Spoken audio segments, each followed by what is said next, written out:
Well, let's just go ahead and get started, and then people Sure. will jump on, I'm sure. So I'll make it a little more, and if you got to mute or go help your kids or Yeah. whatever, that's totally fine. Okay. Yeah. I'll just apologize in advance if she's fussing. But It's two. just since it's just you for right now, like give me a little bit of context on your setup. Yeah. Do you have a team? How big? Are you looking to grow one? That way, that will help me kind of go through this. Yeah. Yeah. So, in theory, I would say yes, I have a team. I don't really consider it much of a team. I have a 2-year-old, so it kind of all spawned from needing some additional help with my little one. My husband's a firefighter, and so he's gone for Yeah. multiple days at a time. And so before having a kid, it was like the best arrangement, right? I could kind of Yeah. just work all the time and had no cares. And then once we had a baby, it just kind of like I kind of lost all of it in the sense of my control over clients and being able to go show properties on a whim and make appointments. His schedule is very consistent in ways, but because of his position and he works for the city of San Jose, they're extremely short staffed and they do what they call mandatory overtimes, where essentially in the morning he's supposed to get off. It could just turn into like, no, you're not getting off, and you're stuck Yeah. at work for another 24 to 72 hours. And so I was really finding that I could, yeah, I was finding that I couldn't control my appointments and things the way I used to. So I wanted to kind of have someone to help me kind of take over that business that more or less I was dropping the ball on. And I had a girlfriend who I'd worked with professionally and was very good friends with for many years reach out and say that she wanted to get into the industry about a year and a half ago. Yeah. And so she's since she's since joined my team. It's been a year and it's been quite the struggle between both of us.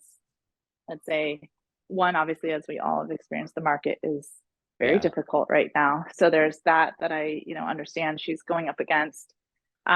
She's very green. She's only in 1 year, brought one transaction to the team.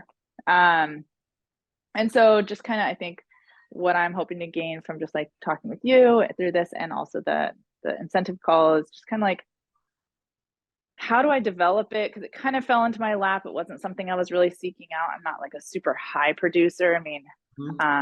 I never really felt like I wanted a team, but I also see the need and see how it's like really helped a lot of people in their businesses grow as well. All right. Yeah, no, this is good stuff. So, Herson, I know Herson's on here. He's at the headquarters recording. So I might go off a little script a little Okay. bit. If Herson, if I need to go back and record more like other stuff, I can do that. So I'd rather just, that's okay. So first off, I would say like, I don't know if you've been on any of the calls for these sessions. Mm-hmm. They are recorded. There are some really good ones that I think could help you. Okay. If you look back, I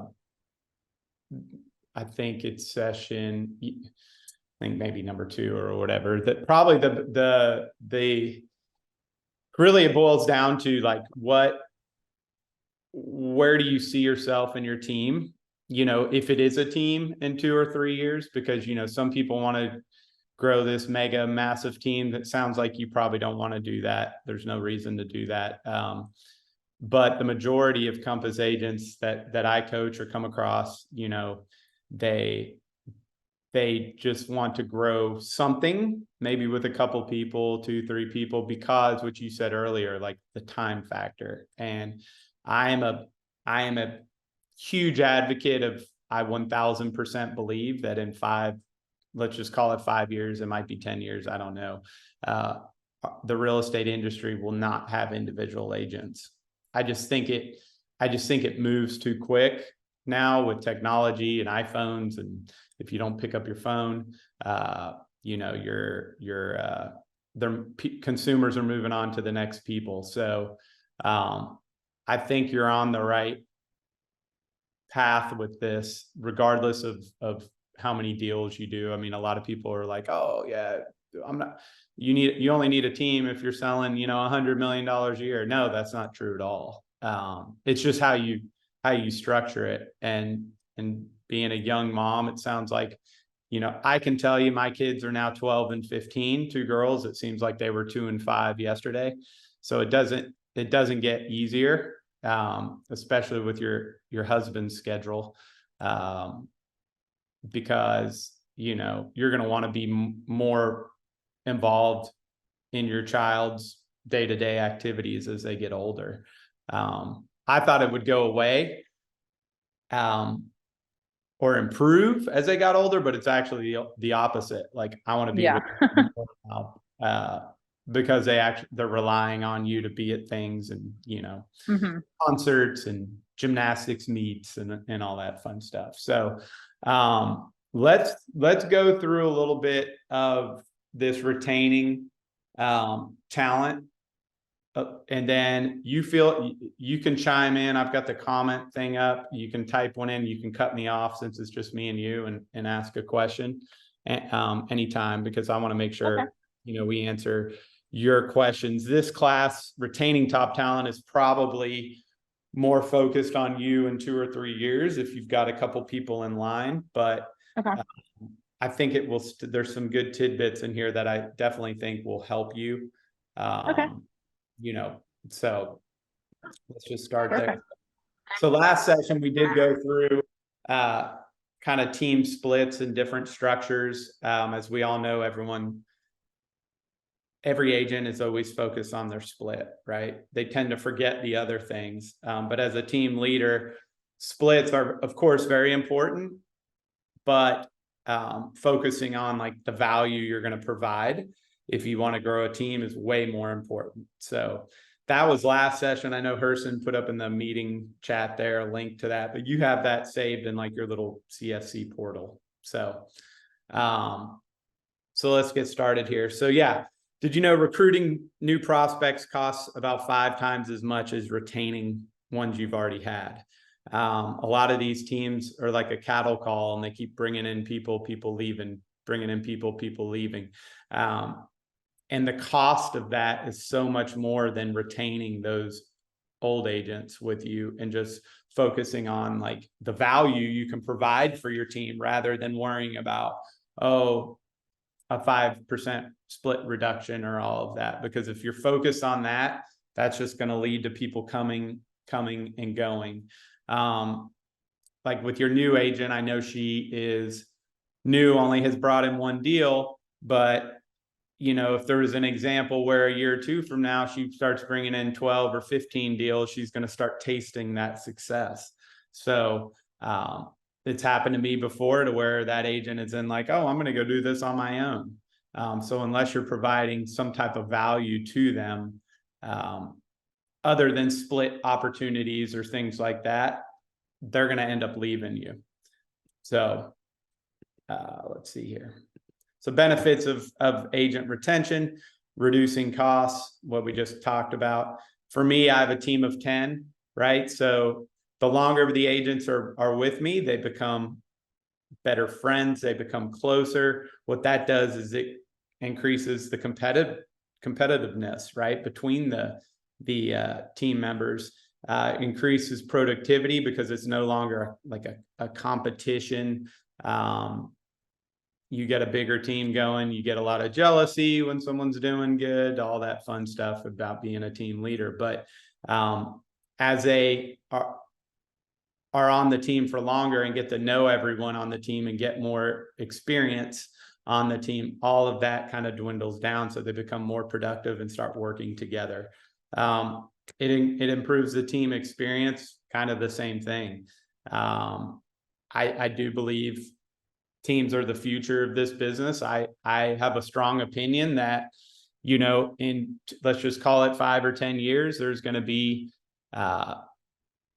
big teams in each major market kind of around controlling everything. And it's going to become a national type brand, to where these big teams, you're already seeing it with Encompass in a small way with these referral networks.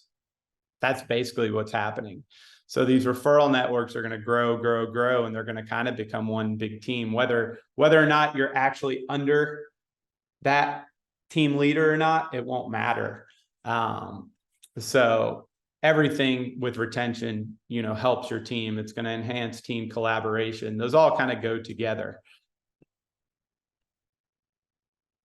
So this is the number one mistake that I see team leaders do, and this will be good for you. And this is a great session. It was like session number 2, maybe number 1.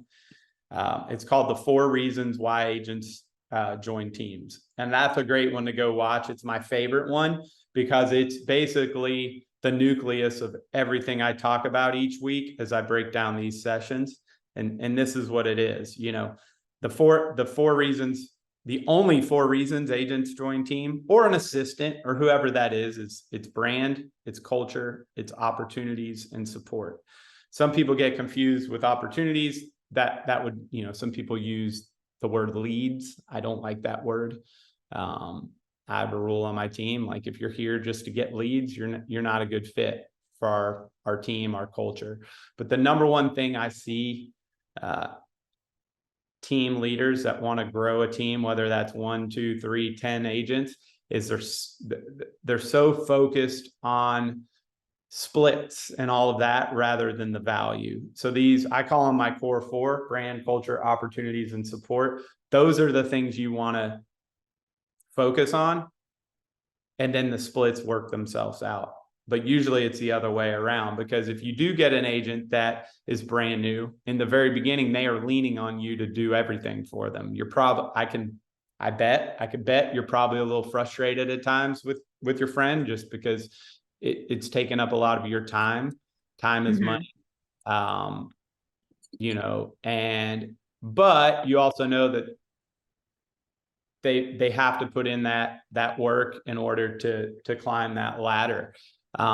So for you, figuring out, like, everyone's not going to be an expert on all 4 of these. So it's like try to find 2 of these things that you think you would be really good at, or you could provide really good value on, and focus on those when you're looking to grow your team. So for example, like my team, we've got a really, really good brand. People around Dallas Fort Worth know it. Our logo, it's my initials, which I don't like, but TP, but like, people know it. It's fun. They see our brand, they know we like to have fun, but we're hard workers. We're good at what we do. We give back to the community. So agents that I recruit know that they want to be on the team, so they can leverage that brand. Culture is huge. We have fun. We do monthly meetings. We do quarterly team building events. We went and bowled last month, after one of our team meetings. Creates that competition. Opportunities, agents is opportunities. What they're going to do is when you join my team, I'm going to put you in a position for opportunities. Am I going to hand you leads? I might, but I'm not guaranteeing that. But I'm going to put you in front of developments that I represent, that you could hold open houses on, that you never would have had that opportunity not being on my team. It's up for you to convert those. And then support, the whole back end support, which we'll probably run out of time today. But like, for you to start, there's a session I did a few weeks ago called Your First Hire. That's another one you need to go look at. For you, it's, even if you don't do a ton of business, because being young, having young kids, your husband's hours, the back end support for you, like, everyone should hire some type of an assistant or TC first, whatever you want to call them, before they start adding to the team. Because what people do is they add agents, and yeah, they're new, so they don't really need the TC help so much. But then at some point they start doing more business, and then it's like, okay, where's the value on this team? I need help. I don't want to work 60 hours a week. So providing support to your agents is huge. For you, I think that might be something to look into. I also have a class in this whole thing on how to structure that with pay, because most people go, I don't want to pay it, I can't afford it. Everyone on my team is licensed with Compass. They're an agent. So I pay anyone on my team, my assistant, my director of operations, they're all paid percentages of my production and our team's production. That way everyone has skin in the game. So when I have an amazing month, my assistant is extremely overpaid, but I don't care. But if I have a month where I don't sell anything, she doesn't make a penny. She's not happy, but you know what? It's going to push her, and she's got skin in the game. So that's another session. I'll look back. I think I might have sat in on one of those, but I'll look back on it. Do you then pay per transaction at all, or is it just percentage? Because I do have a phenomenal transaction coordinator, but I do just pay a compensator on a per transaction. Yeah, so I actually, her title now is director of operations. So like, she is my assistant. She does way more for me than anyone on the team.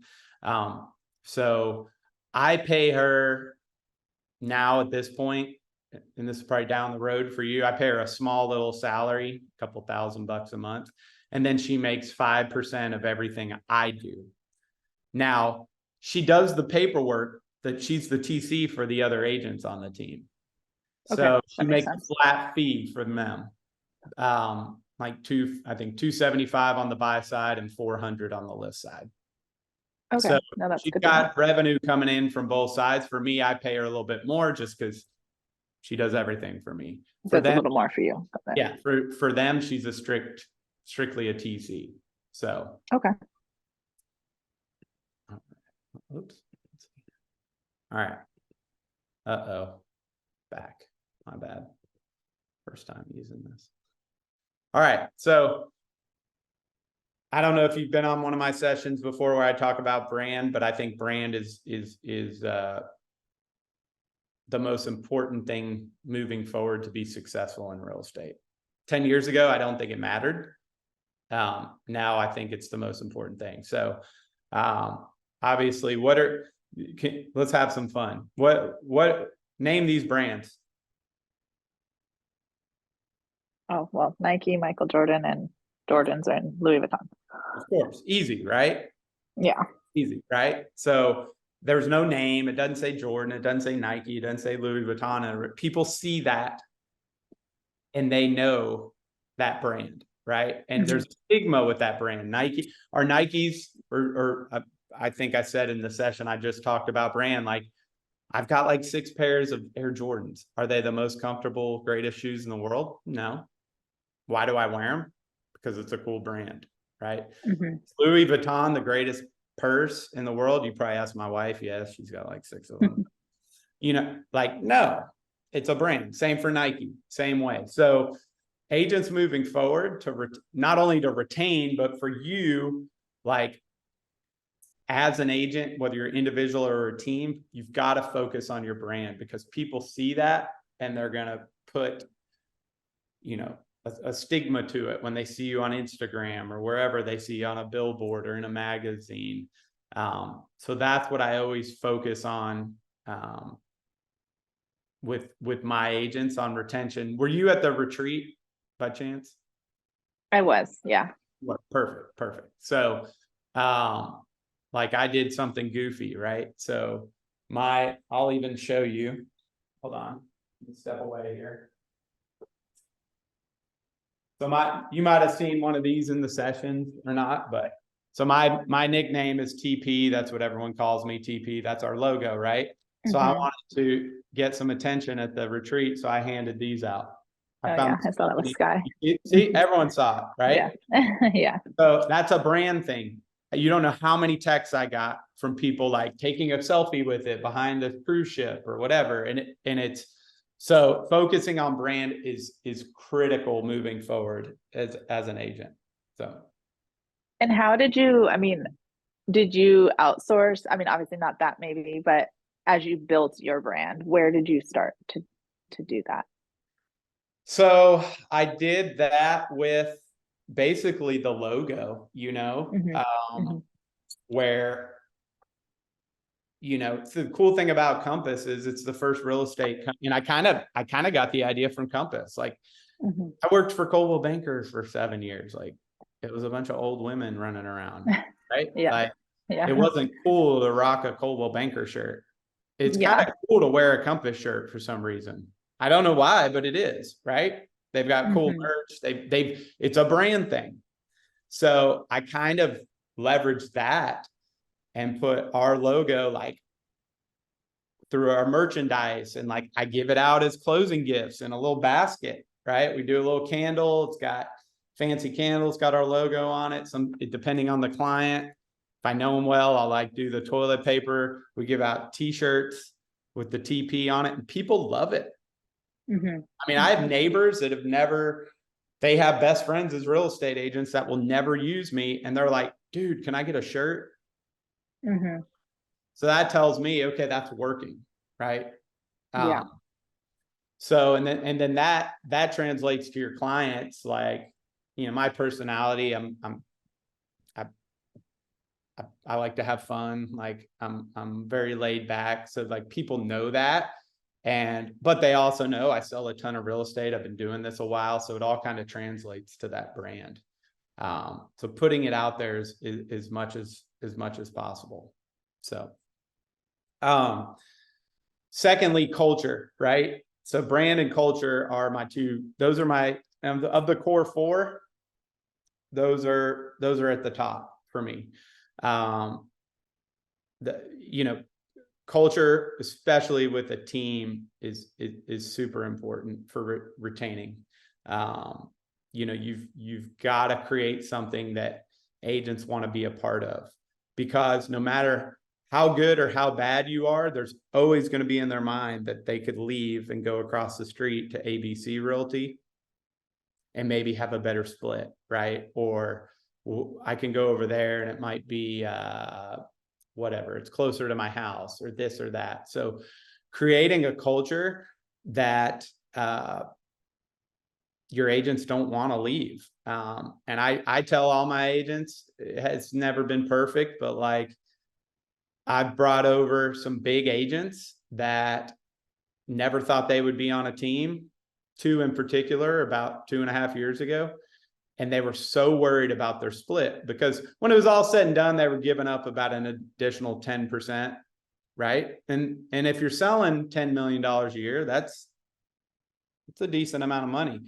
And I told them, I said, just bear with me. And in a year or two, you will not even think about your split. And it's true. Like they don't care. They don't care. Just because they like being around our team, they like being involved in the events we do. And the brand, right? They notice the brand. They can leverage the brand to gain business for them. But as far as culture, you know, some things that will help to retain, like being self-aware. That's probably my number one thing. I talk about it all the time. I'm a big Gary Vaynerchuk guy. You know, figuring out what you're good at, what you're bad at, and then on top of that, what you like and what you don't like to do about this business, right?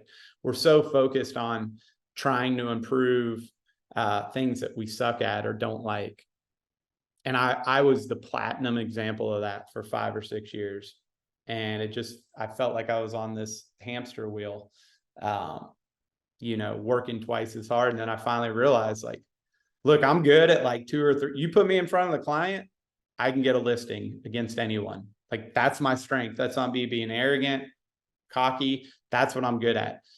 You give me the listing paperwork to draft up and submit to Business Tracker and all that, I don't know what the hell I'm doing, right? Like I wasn't that smart. I didn't make good grades in school. So like, but I used to think I can do it all. I can do it all. Yes, blah, blah, blah. So being self-aware out of any of these sessions is number one at the top of your list. Like figure out what you like to do, figure out what you don't like to do, but your agents feed off that. They see that. So that helps towards culture. Being transparent with your agents, obviously, you know, meeting with them quarterly, all of that, seeing I focus heavily on not only their work, but like what's going on at home, right? That's more important to me. I tell them, if you have a $5 million listing and your kid's home sick from school, I better not hear you went to the listing. Right? Some people think that's crazy. Like, go home, take care of your kid. We'll get you another listing. That might be dumb in this market, right? But I think you follow what I'm saying. Agents appreciate that. Being vulnerable, right? So as a team leader, you've got to be vulnerable. You've got to let them see your ups and downs. I always try to show that,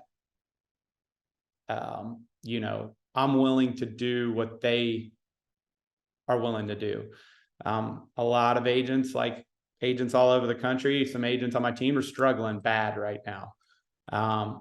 But they don't want to put in any effort because it was easy for them during COVID.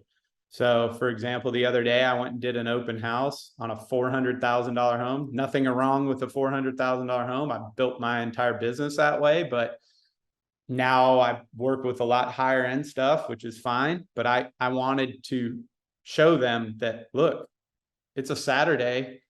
I'm going to go do this when I don't need to. And I picked up 3 buyers. So kind of setting that example, prioritizing continuous learning. In my weekly or monthly meetings, I always do some type of learning session. You don't need to be a coach to do that. You can pull stuff off the internet all day, and just obviously you've got to push learning because this business is changing all the time. And then lastly, celebrating wins and accomplishments. When someone gets a big listing, closes a big deal, I always try to recognize them. It doesn't need to be a big thing. I'll send them a text or a video text saying, hey, I just appreciate you. Go out this weekend, have some fun, buy yourself something nice. Looking forward to you growing on our team, something like that. So those are 5 little tips you could use. Oh, 10:30. All right.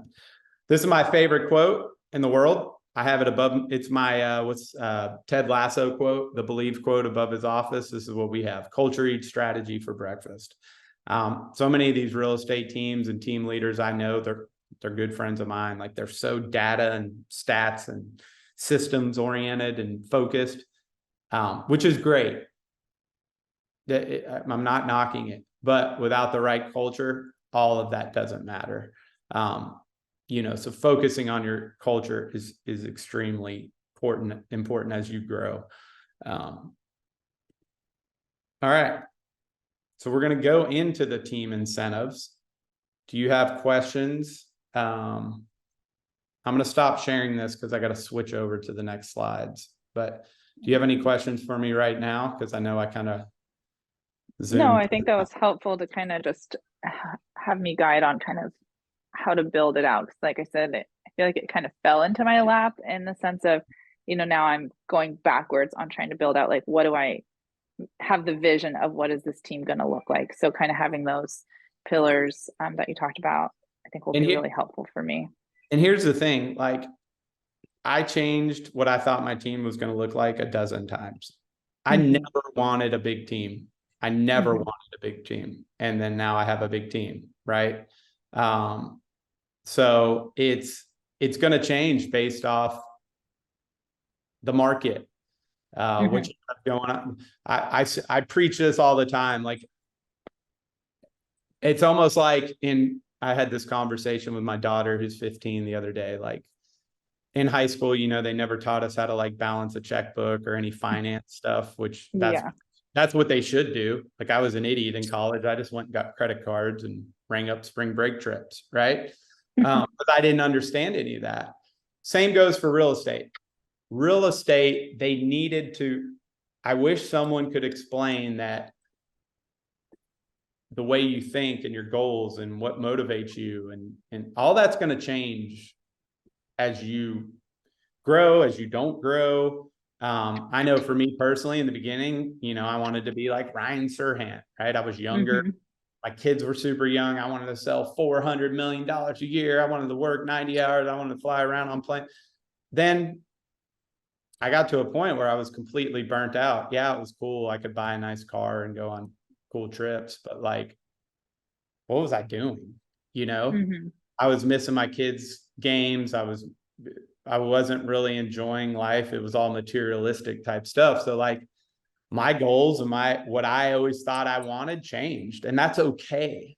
And I think agents are so scared to change, because they think they have to be this top producer, and like some people don't have to be, they don't want to be, and that's totally fine. In a weird way, like I'm going through this coaching thing, which I absolutely love, and Chirag gave me the opportunity to do these and other one-on-one sessions, and like in a perfect world, I'd love to do this every day, but I know in order for me to do that, I'm going to take a big hit financially, which is fine. I mean, it's not fine, but I understand that. So that it's interesting. I just wish real estate was, people knew that as agents. I always try to keep that in my mind. So team incentives, let's go through that. Oh, is that the end?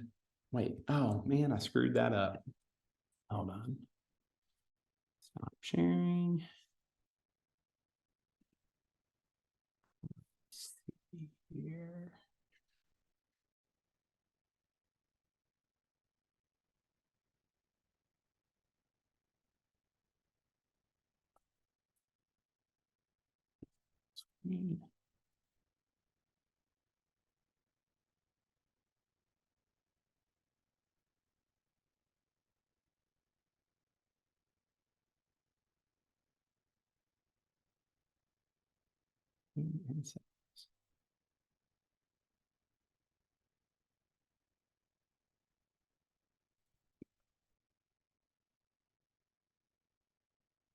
There we go. Can you see that? Okay. All right. Yeah, Here we go. All right, incentives. So why team incentives? So incentives are a great way to ensure team members stay motivated, do their job the best of their ability by offering something they can achieve if they hit certain targets or achieve something that they, something to work towards. We all love incentives, no matter if it's in the workplace or at home.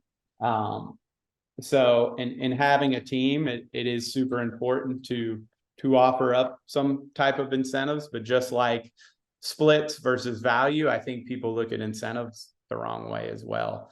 And you'll see as we go through this all ties back to kind of the culture and the branding and all of that. Yeah. So where do incentives help? Everywhere. They help motivate your agents, creates culture, loyalty, productivity, teamwork. It helps with limited turnover, and can reduce costs if you do it the right way. One of the big things that I struggled with was in the beginning was my first agent one of my first big agents I brought on, that sold $15 million a year, right? And they wanted to be on my team. That was great. They were making me $50,000 a year extra. I struggled with like giving them marketing dollars every once in a while to go promote something, because it's like, oh my gosh, I'm going to give them $1,500. Like it was tough because you forgot how much they were doing for you. So the incentive thing is really difficult to navigate. So most common incentives, right? Bonuses, especially if you're like in the W-2 world, split incentives, GCI goals. Split incentives can get complicated as you grow. It's really easy when you have a small team, but for me, I learned the hard way, because when I started to grow, I grew fast, and before you knew it, I had 5 agents on 5 different splits. So, and then if they hit, X amount of dollars and went to this, and then if they hit this and went to this, and again, strengths, weaknesses, that's not my strength. Right. So for me, I've simplified it to where I have basically 2 splits on my team, because for me, again, being self-aware, I know that makes it easier on me. I might give up a little bit more that way, but I don't care. Other incentives, trips, cruises. I put this comment, Cancun is nice, but Compass Retreat is better. We're going to get heavily into that because I'm a big advocate on focusing on where you incentivize your people and what things you provide for that. So there's a picture of my team, part of my team, everyone except two, I think. We were in San Diego a couple weeks ago. So, and I did an incentive to, one of the things I did is I came from Coldwell Banker. All these old agents used to do like trips to Cancun or a cruise, and like, that's great, that's fun, I'm sure it's great for the culture, but like, what is that doing to help grow your business? So any incentive I create directly correlates back to that person's business and helping them improve it. So as you know, you were at the retreat, like, it's expensive. It's way too expensive, to be honest, but there is a ton of value. It totally shows the Compass culture. And most of these agents, other than 2 or 3 of them, had never been. So I wanted to create an incentive like, hey, if you hit certain goals, I'm going to pay for your retreat ticket, or I'm going to pay for your hotel. Which it was great because in the end, it got a few more agents there. The funny thing was, talk about culture. So the real short one in the middle, she was our top salesman. So she got her whole trip paid for, hotel and ticket. And then the lady in the kind of navy blue dress, brown hair, she was second place. So she kind of got a hybrid version of that, but she had her own hotel room. Well, everyone else there, except my wife's on the right. The agents that won called the other agents because the other agents couldn't afford it and were like, hey, come stay in my hotel. You won't have to pay for anything, like, if that helps get you there.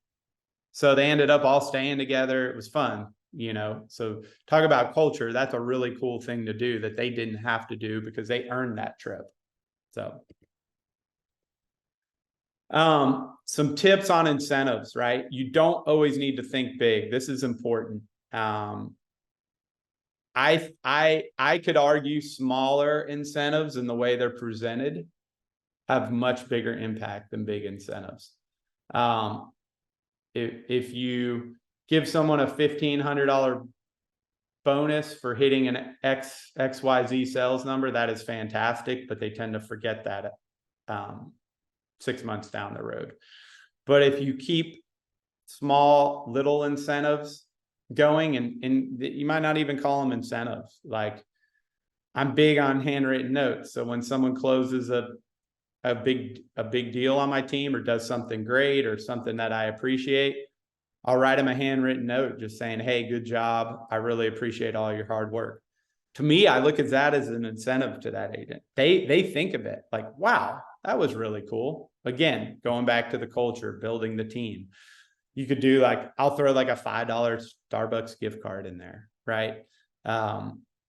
Giving consistent monthly like shout outs to your team members on social media. Everyone likes to be talked about, right? We're in an instant gratification world. So I try to highlight key wins or big wins by agents on my team on social media, on our team page, on my personal page. We do, after every team meeting every month, I like cater in lunch, right? Not a big deal. It costs a couple $100, but again, getting our team together, creating culture. They appreciate that type of stuff. We do quarterly, like we did bowling last month. We do quarterly events. We'll go to Top Golf instead of have our meeting. We've done team workouts before. We'll do happy hours. Those are all small things that agents really, really, really love and they appreciate. They're easy to do, and a lot of agents and teams don't do them. I don't know why, but they're simple because it's not only an incentive, but it's building on multiple things, especially the culture piece of it. Only giving monetary incentives geared towards business. So one thing I do with my top agents, right? I will incentivize them with marketing dollars because I know they are willing to put the effort in to grow their business. Unfortunately, I've got some agents that aren't, but you know, they are willing to take that $750 and do a farming, you know, farm their neighborhood. To me, that is way, for me, for them, for our team, for everything, that is way more valuable than giving them a $500 Amazon gift card. You know? So question on the brand versus like the farming and incentives. Like if you do that, are they branding it under your brand or their own if they're Great question. So I have one small rule on my team. The only requirement is that our logo, our team logo, is on their marketing material. I go against the grain a little bit on this. Again, and this is a whole other session too, you can look up. I'm a big advocate of them kind of creating their own brand within our brand. 15 years ago in real estate, it was all about the team leader. They were on the sign, their name was on the sign, it was all about them. Today, that doesn't work. That was the Keller Williams model. Nothing against Keller Williams, but that doesn't work anymore. That's why they can't retain agents at Keller Williams anymore. It's got to be about your agents as well. So I've created a cool brand that they like to put on their postcards. Now it's still their name, their contact info. If they've got a catchy slogan or something, I let them do that. It's not about me, because I know that's a short-term play, because the minute they start getting successful, they're going to leave the team. I had an agent 2 years ago. I've told this story a million times. I mean, it was inevitable. He was an ex-pro athlete. He joined my team the year before. He had done $1.5 million in sales. A year and a half later, he had sold $27 million. Was it all me? Was it all our brand? Absolutely not. He worked his ass off. But I spoon-fed him a lot of stuff. He was really good. But he couldn't take the fact that it was my logo on there. And some people just can't deal with that. I even offered up for him to kind of create his own logo because he was making me a lot of money, but ended up, he left the team. But like, the point is, like, that's going to happen every once in a while, but always keep in your mind, like, you need to allow, the way I look at it is, an agent that I recruit, it's a ton of value for them to be at Compass. Most likely they couldn't be at Compass if they weren't on a team, because they don't do the production, which that's a huge thing for us as team leaders, the way Compass is structured. And then, so they get the leverage Compass, the brand, everything that Compass offers, Marketing Center, Business Tracker, all the stuff. Under that is our TP brand, which also creates value to them.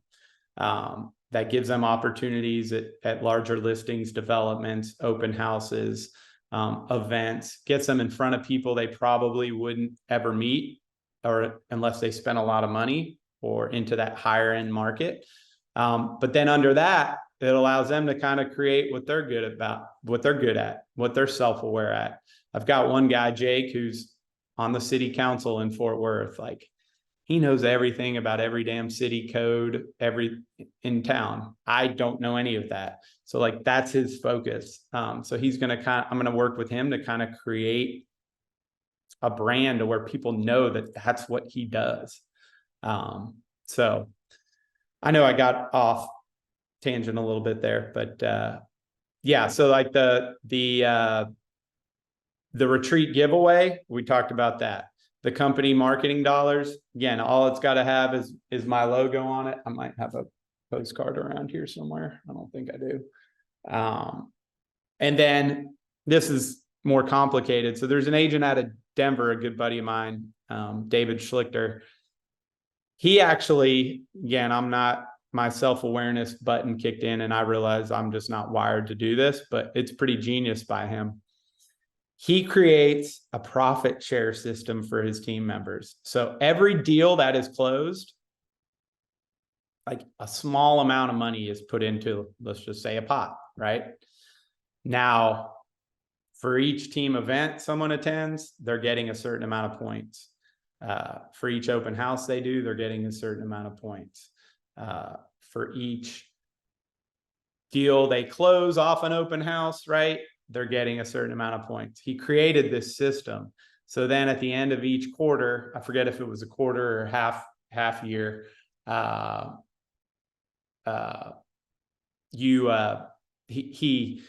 he pays out whatever's in that pot based off your points. That's a percentage that goes as like a bonus to the agent. So a little complicated for me, but that is really, really cool. But talk about culture, team building, all of that. I mean, that's a great example. So, all right. So I know we fired through a lot. What questions do you have either about this or anything? We've got 10 more minutes, so I'm happy to chat with you.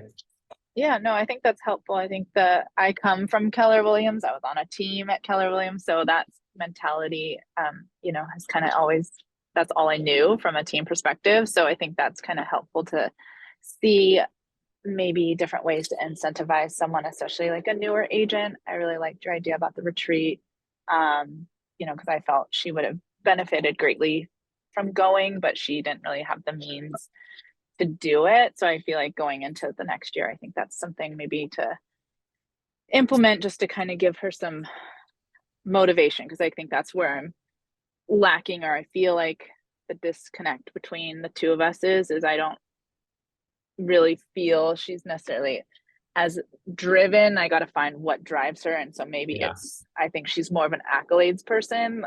I'm not. I'm very goal, like self motivated. I'd rather not have the accolades. So for me, I'm trying to like flip, just because that's how I work doesn't mean that's how she works.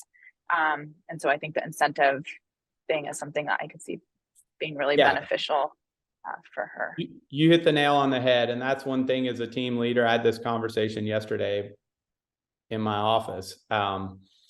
There's certain agents on my team, like you have to, I don't like to use the word manage, but like the way you communicate and how you incentivize them and how you pat them on the back and the things you say to them are different than the next person, right? I have one agent, she's been with me forever. She's older. She loves to be, and this isn't a knock on her, but I know like she loves the acrylic awards, right? That mean she likes the plaques. I used to like them, right? At Coldwell Banker. I joke that's why I stayed there so long, because I got all these like national sales awards that are in my garage right now.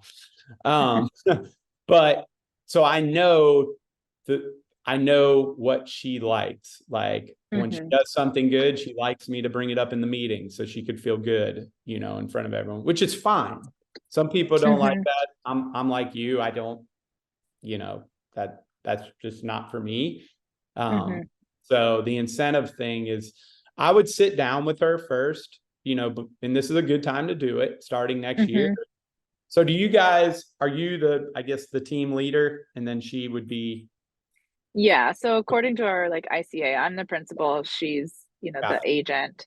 And yeah, I mean, I guess I kind of this last year feel like I structured her goals and the whole programming over around like what her business structure should look like, is kind of like how I build my business is I'm a goal person. So if I write something down, I kind of hold myself accountable to it. And I'm finding that didn't quite work. So that's where I want to know, like, how can I pivot going forward? Because I do want to keep her. I think that she's will be a valuable asset. We just need to figure out like how to make it right for both of us going forward. So I would talk with her. And again, this is a good time to do it. I do my team agreements. I used to do them now, but like with the holidays, I realized that's crazy. So I always mine from like February 1st to February 1st. That way I get the holidays out of the way and work on them in January. But sit down and, ask her, what she's trying, I mean, it's kind of cliche, but like use the, where do you see yourself in 3 years with this business? Because, or 5 years, whatever. because that will really help you decide what her path is and help you build that out. You know, because if she's kind of uncertain, then it's like, okay, does she really want to do this? Or, you know, so I'm a big, it's all the same thing. I almost say I'm an anti-goal person, but I am a goal person. But I look at it. I don't know if you've read the book Atomic Habits, but I don't read books, but I listened to the deal online, and I watched when I run on my treadmill, I watched the YouTube deal. So anyways, they approach the goals a little bit different, because I think someone like her that is raw and doesn't really know what to do, I think instead of just saying, I want to sell $5 million next year, I think you need to reverse engineer and build out how she's going to do it first. Like what are the 3 or 4 habits she can do on a weekly basis to get her to $2 million? And then once she gets that, like what can we add to it? I'm huge on that with my team right now, because we were all so spoiled, and my team is struggling with being consistent. I mean, that's bottom line in this business, any business in life, consistency is the key, right? And our business is it's so difficult to be consistent, because it's not we're not accountants or brain surgeons, right? There's not one way or 2 ways to be successful. So even when we're not busy, we're all over the place looking for that ticket, and there's not a golden path. So I've been working with my team big time on, look, we all think we can take over the world in 6 weeks. That's not going to happen. Like, let's develop 1 or 2 things that you can do consistently and start next week. You know, so for me, I am big on kind of what Robert's saying with like the back to basics, I call it, you know, shaking hands, kissing babies. Like we got away, we got into this text message virtual world. So a hybrid version of that, which I think is the most underutilized tool in Compass, is the video message. No one does it. So when I got back from the retreat, I had 15 names that I wanted to make sure I got back in front of. The next week, I sent them a video message. You would have thought I flew to the moon. Like they were like, oh my gosh, that was so nice of you. Like it literally took me 30 seconds. So that's something big for my team with like my sphere of influence. Take 2. So we do 3 to 5. 3 to 5 people a week in your sphere of influence, or someone you meet wherever. Send them a video message. Just checking in, saying hi, checking in like on their kid. For me, most of my business comes from friends or referrals, or, you know, the soccer coaches, whatever, or the parents we do gymnastics with. So, and with social media, it's easy to make a connection without them really knowing it. So I'll see that, you know, Brad Little down the street, son scored a touchdown last week in his football game, because I saw it on Facebook, right? So I'll pick up that phone and go, hey, Brad, you know, hey man, just wanted to check in, wanted to wish you guys hope you guys have a great weekend. You know, I saw that Tanner scored that touchdown. That was so awesome. If you guys ever need anything, you know where to find me. Boom. I don't talk about real estate. Messages like that make a huge impact. So with her, I would look at her top. This kind of goes against the grain, but I'm a big advocate, especially when you're new, you've got to dial in your sphere of influence. And she's phenomenal. I will say she's phenomenal with that. I'm very like introverted. I don't really like doing a lot of that. So this works good for you and her then, in both ways. I spoke on stage 3 years ago at the Compass retreat, and I almost got scolded by Compass. No, I didn't, but I was up there on a panel, and there were two other agents, and they were, big producers, and, talked about how they've become successful. And again, not black and white, our industry. So the way they do things are way different than me. Great. One was like a Zillow queen. She pays Zillow $30,000 a month, but she nets 52,000 from it, net 22,000, boom, boom, boom, dialing for dollars. Great. Not my cup of tea. Not the next person was I get up at 8 o'clock, at 8:01, I go to the bathroom at 8:03, I brush my teeth at 8:05, I eat my granola bar, at 8:15, I go to the gym. Great. I have kids. That doesn't work for me. Right. Mhm. So they were very me. I got up there and was like, I focus on the top 50 people in my sphere of influence that have brought me business, because that's where my business comes from. And that's all I focus on. And number 400 in my sphere of influence, I don't care about. People were like, wait a minute. And I don't mean that way, but I mean, I still send them my newsletter, number 400, right? And do those small little touches.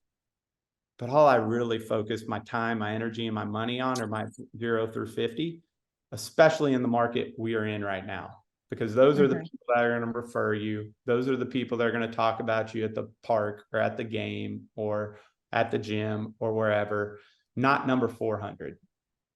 The chances of them sending you a referral versus number 12, you're going to get 5 referrals from number 12 before even number 400 kind of remembers your name. Yeah. So that makes sense. I think that would work with you and with her being new, because she's really good at it. And then for you, you're probably a little overwhelmed about trying to get in front of 400 people. Yeah. Yeah. So go through your list, find 10 of them, start with that.